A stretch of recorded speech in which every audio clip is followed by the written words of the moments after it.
Russell viper সাপ চলে আসছে মাননীয় স্পিকার। এই সাপ আসার কারণে সরকারে যখন সাপ আসে প্রকৃতিতে বেজি থাকে, এই বেজি করে কি সাপরে নিয়ন্ত্রণ করে।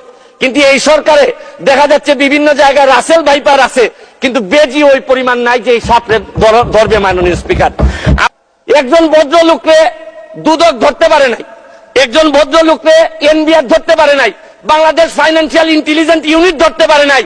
আর এনবিআর এর মতিউর রহমানকে ধরলে একটা ছাগল ছাড়াই এই লোকটা তো আপনি আনতেই পারতেন না। ছাগলের কাণ্ড হওয়ার কারণে আর ফেসবুক ভাইছে। আমি 247 ইনভোক করতেছি। এখানে 247 হচ্ছে কি আমার বিরুদ্ধে এখানে একজন মাননীয় সংসদ সদস্য আমার বিরুদ্ধে অভিযোগ দিয়েছেন। আমার আত্মপক্ষ সমর্থনের সুযোগ দেওয়ার জন্য, আমি সময় দেওয়ার জন্য আপনার কাছে দাবি জানাচ্ছি।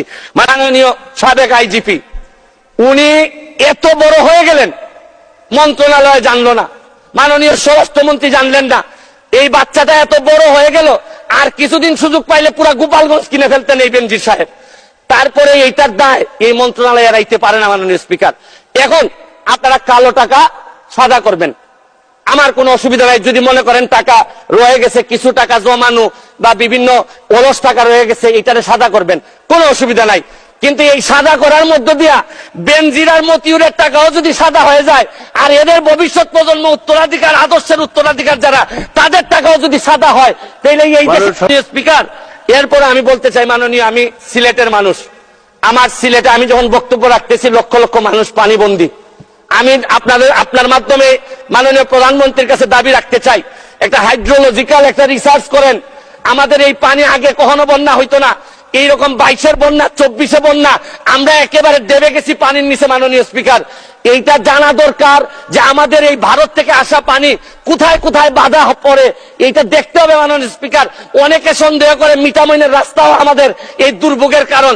যদি হয় এইটারও মডিফাই করতে হবে, কারণ একটা জেলারে আপনি সৌন্দর্য দিয়ে আরেকটা জেলা ডুবাই দিতে পারেন না। মাননীয় স্পিকার, আমি হাইড্রোলজিক্যাল স্টাডি এবং এই স্টাডির ফলাফল আমাদের সামনে নিয়ে আসার জন্য দাবি জানাচ্ছি। মাননীয় স্পিকার, মাননীয় স্পিকার, একজন সংসদ সদস্য আমার ব্যাপারে অভিযোগ তুলছেন যে আমি যে বরাদ্দ পাই এইটা ফেসবুকে দিয়ে দিছি।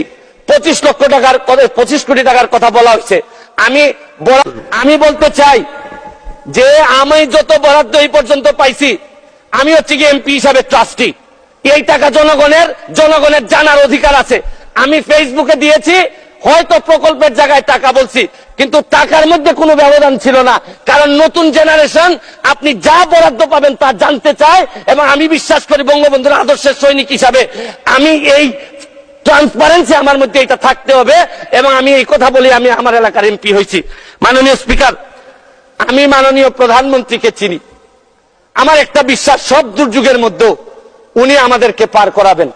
কারণ আমাদের মাননীয় প্রধানমন্ত্রী বঙ্গবন্ধু কন্যা, উনি এমন এক পাখি যিনি ডালের উপর বসেন ঠিকই, কিন্তু তার ভরসা ডালের উপর না, তার ভরসা পাখার উপর।